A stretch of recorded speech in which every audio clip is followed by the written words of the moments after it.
All I wanna be is 멋짐 내 맘대로 골라 kick it 머리 어깨 무릎 다 힙해. Number one single, Robin Thicke repeats, I Know You Want It, 18 times. In the hit song You Ain't Even Know, Rick Ross raps, put Molly all in a champagne. She ain't even know it. Took her home and I enjoyed that. She ain't even know it. Broken records on the soundtrack of patriarchy. Misogyny on two gyrating legs.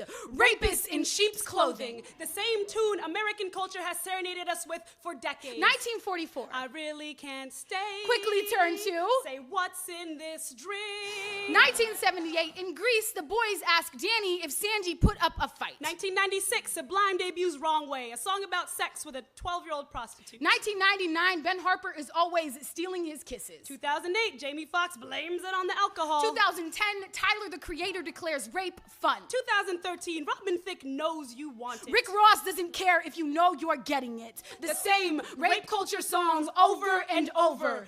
Speak to police who work in this field, and I used to. They'll tell you that they have sat in front of young men who have penetrated usually a young woman sexually with their fingers without consent, who often freely admit it in the interview and shrug their shoulders. I've done nothing wrong. Yeah. Or a young guy that says, I didn't rape her. I just got her to give me a blowjob, and then I let her go back into the party, or I let her out of the car. I gave her a lift home. And I've heard it in a police interview. That's not good language. There's no consent there, but it's a defence put forward by somebody who clearly thinks that those actions, what's the big deal? Those two statements are statements that define some of the most common forms of rape that are committed against young women. Men, I could use your help in proving me wrong. I had a guy in my comments tell me today that he personally knew 2 men who committed suicide because of false rape allegations. That was surprising to me, so I Googled it. I Googled false rape allegations and male suicide rate. I came up with exactly 0 hits. I did learn, though, that between the ages of 15 and 24, the age most likely to commit suicide, the suicide rate is 11 out of 100,000 people. That's terrible. Those are human beings that people loved. But for some comparison, 16 out of 100 women will be raped over the course of their lifetime. Of that number, 13% will attempt suicide. Of that number, some will succeed and join that 11 out of 100,000 every year. Men, facts over feelings. If you care this much about male suicide because of false allegations when the number is so relatively small, and you only bring it up when women talk about rape, I don't think you're here to support the men. I think you're here to discount the women. Prove me wrong. The gist of white liberal feminism and why it's so dangerous. White women are taught that the answer to their struggles and oppression as women is for them to be more like white men. They strive to be equal to white men. That's why liberal feminism focuses on erasing feminine qualities altogether. They teach girls to be ambitious, but do not tell boys to be caring and nurturing. And that's why a lot of white women wear the behaviors and attitudes of white men as they treat people of color. They abuse people of color, they exclude people of color, they exploit people of color, and tell people of color stuff like, not all white women, never mind that that's the same rhetoric as not all men. Radical intersectional feminism strives to make sure that the default and the standard and the model of humanity that we are taught to emulate shift from those of white men to those of a diverse set of people, across race, across gender, across sexuality, and across socioeconomic status. Listen, the goal of feminism is not to become like an oppressor. It is to change the way we understand and exercise power, so there is no more oppression. Becoming more like white men is not liberation. I genuinely believe there's like, can you name something that teenage girls can be interested in without being made fun of? This really bothers me. You know, when we're talking about things that really annoy us in modern media, this is the one for me. Teenage girls have nothing they can be interested in without being mocked, and I think that's hella unfair and sexist and bad.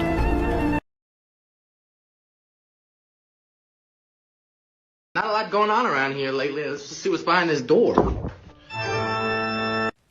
The fact that so many women relate to this TikTok just shows that men are the reason why we are no longer attracted to them. After seeing the statistics of how many women get sexually harassed, sexually assaulted, it's no surprise how many of them are coming out as bisexual or lesbian.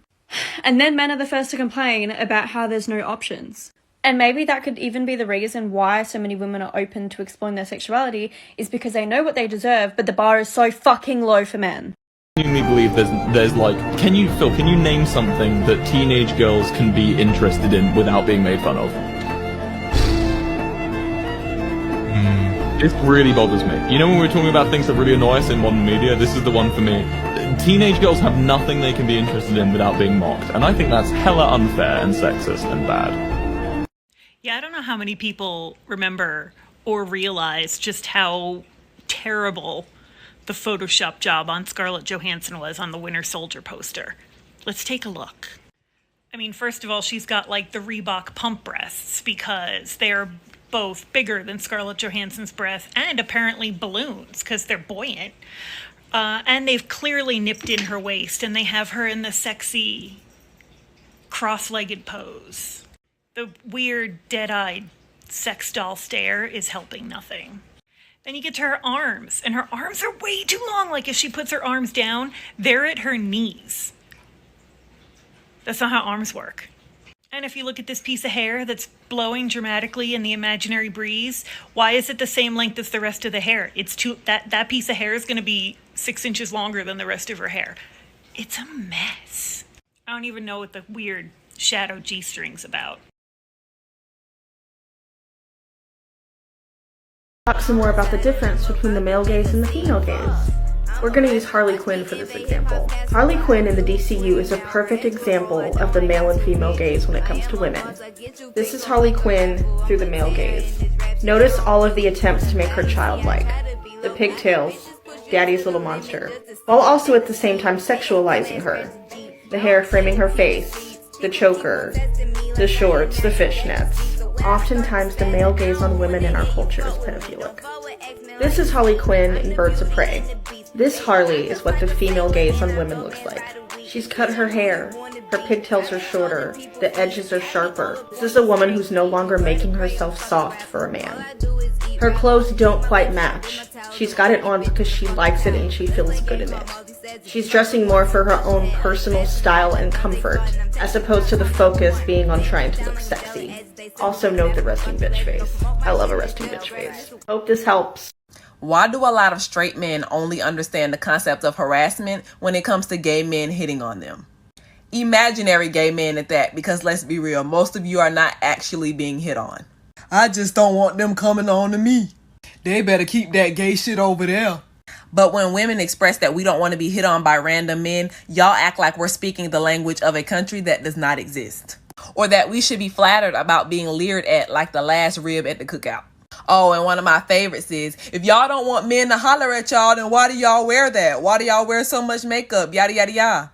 Well, sir, maybe that imaginary gay man at the farmer's market is just really drawn to your ashy feet and cargo shorts. He just couldn't help himself. What are some things you've noticed that are blatantly sexist, but are so normalized? The fact that not only is it normalized, but a lot of people think it's cute if a man is incapable of doing the most basic parts of parenting. Oh, my husband can't even be with the kids for 2 hours without calling me. Ha ha ha. That's nothing, Beth. David won't even touch dirty diapers. Ha. Oh, well, my husband was supposed to dress our daughter this morning, and he sent her to school in dirty pajamas. Isn't that darling? What's funny about only women being expected to, take care of their motherfucking children? Oh, and the fact that if a man sees his children every other weekend, most people would think he's a good father who's trying, and you're a dirty bitch if you put him on child support. But you'd be hard-pressed to find anybody who will say a woman is a good mother if she only saw her children 2 weekends a month. What are some things you've noticed that are blatantly sexist, but are so normalized? I know this one. The Big Bang Theory. The show, not the creation of the universe.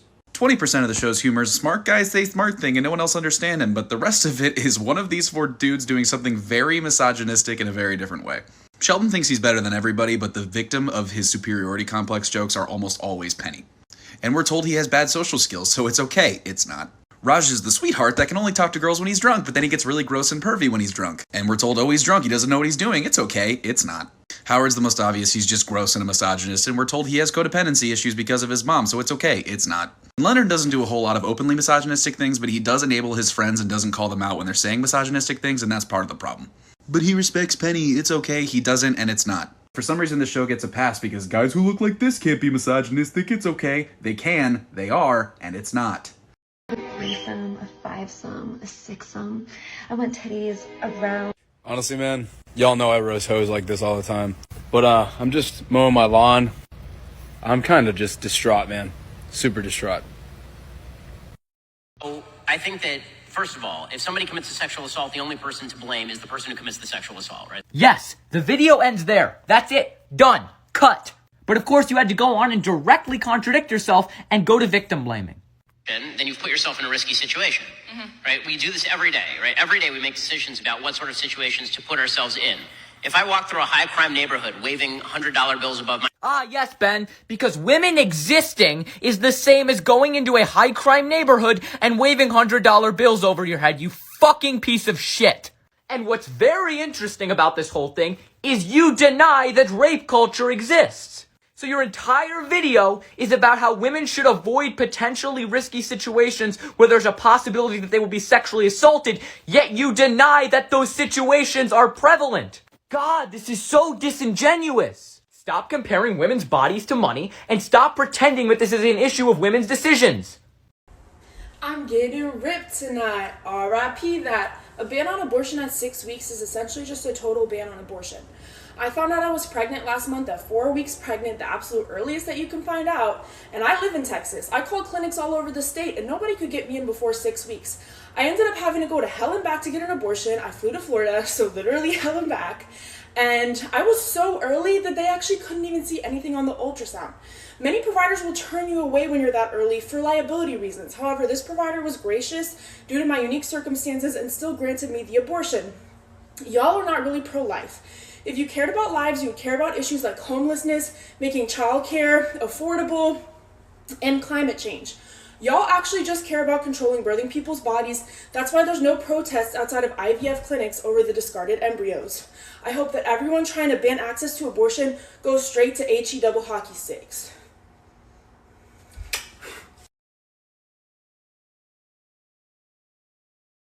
This is extremely important. This is not my normal content. I never tell you guys to like and share my videos. I need you to like and share this video. It is extremely important that it gets out. This is a dangerous account. At first glance, it looks really harmless. It looks like it's just another account trying to help people with periods navigate their way through puberty. But the more you look into it, the more obvious it gets that this is not an okay account. They advise to start shaving when you start growing hair and when you start getting body odor. That's not hygiene, that's grooming. They use a teddy bear to demonstrate how to insert a tampon. That's not education, that's grooming. Their most recent video, they are picking 3 random people to give out their phone number to. That's not normal, that's not helpful, that's not safe. Tagging this app will get my video taken down. Tagging that account will get my video taken down. Reporting the page will only get the page taken down. We need to figure out who's behind the page. Continue reporting this page to actual authorities. Never giving credit where it's due because you don't like pussy in power. Venom. Venom. So there's a lot to unpack here. First things first, the use of Poopy Go Flush is an example of a fairly common diversion tactic that the online right likes to use a lot. It's basically meant to give the impression that what the user has already said or is going to say is in fact not actually bigoted, racist, sexist, etc., but is really some sort of pseudo-ironic joke. I can't be biased. Look at how silly I'm being. Sure. Right below this is his main pointer punchline, and what a surprise, that's an unoriginal male joke. What zero father figure does to a motherfucker. Keep in mind, this is in response to a video of a woman saying she'll tell her daughter that she'll never have to rely on a man, which is a perfectly socially acceptable thing to say. But Jason Glavone couldn't keep his fragile masculinity together and had to respond with a cheap. Stitch this with the stupidest thing a man has ever mansplained to you. Off-duty OBGYN here. Where do I begin? So I used to do circumcisions on newborn baby boys, and a dad was very specific on how he wanted his son's circumcision done and offered to show me his own circumcision so that I would see exactly what he was referring to. I refused. And the more than once that a gentleman had to explain to me how to repair an episiotomy to his exact specifications immediately after the delivery of his child. And then in the office, more than once, gentlemen insisting that I give their partners medications so that they would want to have relations with them. And of course, there's the more than once that I was told in front of people's partners that I was too pretty to be a doctor. Yeah, not a lot going on around here lately. Let's just see what's behind this door. Wow. I think the worst part about it is that when I was a bigger girl, 250 pounds, I too looked for heavier set men. And I think it's because society has set such a precedence and such an emphasis on being small and skinny, and that is your only value, that when heavier set women come across a heavier set man, we would at least hope that they would feel the burden and the shame that society has tried to put on them as well, and that somehow maybe we could find comfort together. Somehow maybe I can let go of my insecurities about what society says my flaws are, and I could be accepted by somebody because they also struggle with the things that I struggle with. But the truth is, you guys are just trash. You set standards this tall for women, but don't try to meet them yourselves. The iron. So much more.